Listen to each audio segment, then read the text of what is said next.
Well, good evening, YouTube, and welcome to another episode of the Albino Rhino Beer Review. Today you have the Rhino, and we're looking at a beer from Bridge Brewing. This beer was sent to me by the one and only Steve out of BC, so thank you very much, Steve. This says it's from the exclusive collection, and it's, like I said, from Bridge Brewing in North Vancouver. This is their Lemon Gin Saison, which is 5.5% alcohol by volume. So there you go, Lemon Gin Saison. Now if we go to the ingredients, we have North Shore water, Pilsner malt, Vienna malt, Munich malt, wheat malt, honey malt, Magnum, and Haltor Pearl hops, lemon, gin, and French Saison yeast. So it's just like the bourbon orange. They just threw the alcohol in question into the brew itself. However, at least the lemon is in this, where with the bourbon orange Saison, there was no actual orange. It was the bourbon blood orange Saison. At least the label didn't claim any, and I didn't really taste any. But yeah. There's a lot of brewer's yeast in here. Now, that is pretty much standard for a lot of Belgian yeasts. I don't have enough actual full-on French yeast to talk about it. I mean, the Belgians could be speaking French. There was French Saison yeast, Belgian yeast, because that I get that a lot from Belgian beers, from like Duvel, Orval, Chimay. Oh fuck, the list goes on. But what have I had from France itself? Kronenberg doesn't really do that. There's that one brewery that did do that. I had a beer to guard and everything from them. What was their name? Oh, and Fisher Original. Yeah, Fisher did that too. So maybe. The head is making huge tunnels. It's actually really visually appealing to watch this head go down. Beer itself, almost orange. Very see-through at the point of the bottle I'm at. I don't really want to swish it around though. As we see how much head it makes, I do not care to really swish it.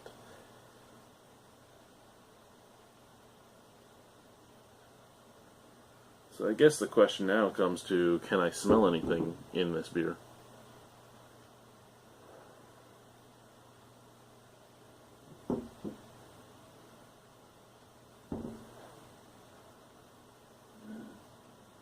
Okay, now that's intriguing. Even with this much head, I smell a pepperiness, I smell the lemon, and I smell a little bit of cloviness, and the cloviness obviously coming from the yeast. Now, out of the bottle, I'm getting that lemon again. I'm picking up those clovey notes, but I'm also picking up that drying botanical note which comes with gin itself. And that's kind of intriguing to me, that I'm not really getting it out of the glass, but I'm getting it out of the bottle. I like me some gin. I'm a Scotch and gin drinker when it comes to hard liquors. Well, whiskeys in general, but Scotch is my whiskey of choice, followed by probably rye, then bourbon.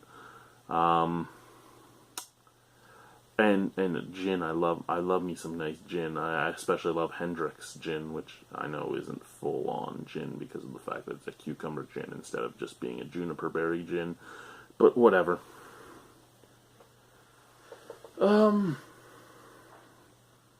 Yeah, I really like the smell of that. I really, really do. So let's try the beer. Cheers, guys. I don't even know if I can drink through that. Kind of has a... Look at that. It's not really moving up at the top of the glass. Everything underneath it is moving, but it itself. Cheers.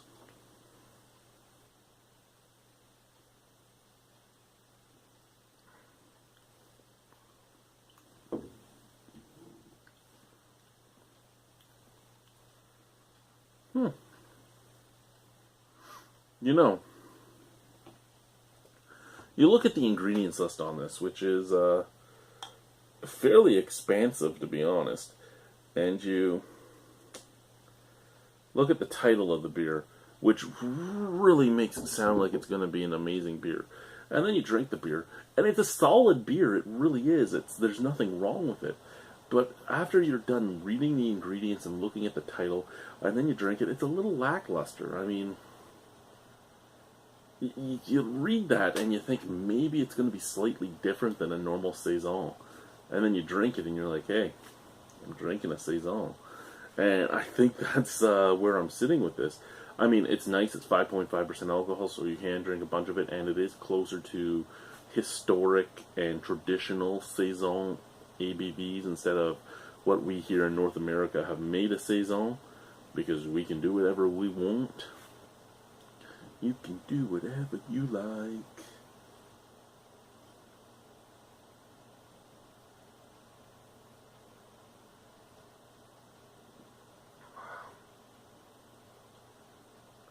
Yeah.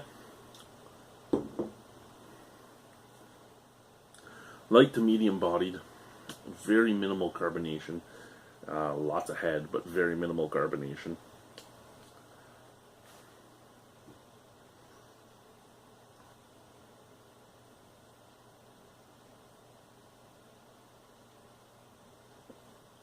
However, the carbonation that is there is a bit of a pain on the tongue, to be honest. It does attack the tongue a little bit. Flavor. Cloves and pepper. You do taste lemon, but it tastes more like it is that it is the lemon oil and lemon pith. It tastes more like the skin. It smelt more like the flesh, tastes more like the skin. But I mean, it has a very apparent botanical dryness in there. I mean, the lemon peel I'm tasting could even be from the gin itself. I mean, you don't know what gin has been poured in here. You don't know what the gin was seasoned with or anything like that. That lemon taste could be coming off the gin itself. Again, so I guess peppery, clovey, lemon, botanical dryness, just like chewing on a twig or something,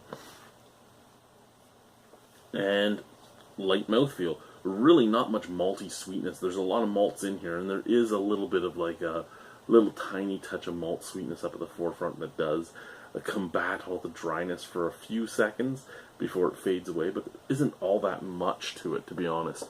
And I mean, I don't really think I would expect all that much in a Saison. I don't expect it to be. I expect the Saison to be more about the adjuncts and the other additives than the malts itself. Excuse me. If anything, with honey malt and with wheat malt, I expected a heavier mouthfeel and darker color. If anything,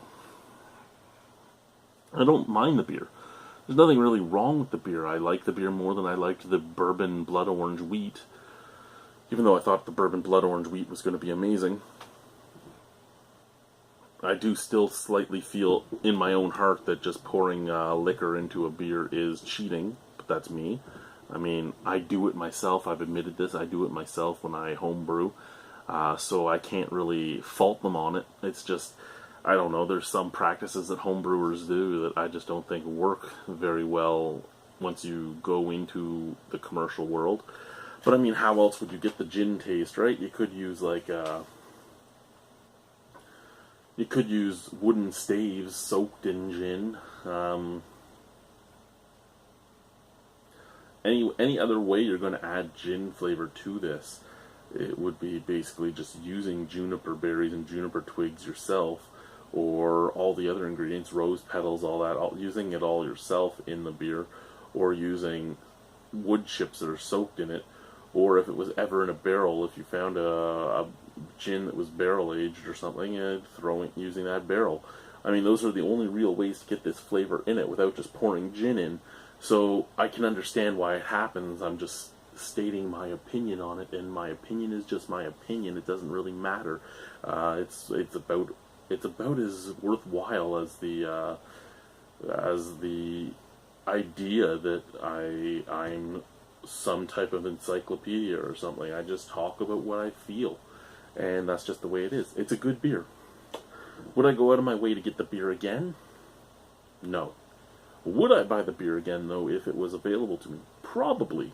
Would I suggest the beer? Even if I give a beer a 0 out of 10, I still suggest you try it for yourself.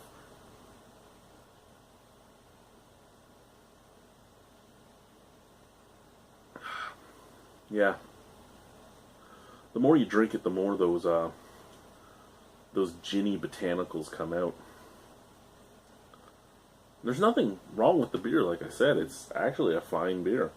It's just different than what I'd expect. So out of 10 on the beer, I'd probably give it a 7. There's nothing wrong with it. I wouldn't go out of my way to get it again. But I can't say that it's offensive. I can't say that I wouldn't want to drink it again. I can't say that I wouldn't drink it again. I can't say I wouldn't buy it again. So for my flavor palette, I think it's worth another buy. I think it's worth another drink. I think it's worth a recommendation. I think it's worth 2 thumbs. I think it's worth a 7 out of 10. I think it's worth a B. So thank you guys for watching. Thank you, Steve, for sending this beer out. I'm going to watch the next episode of Last Man on Earth and finish this while I'm watching it. Bye, guys.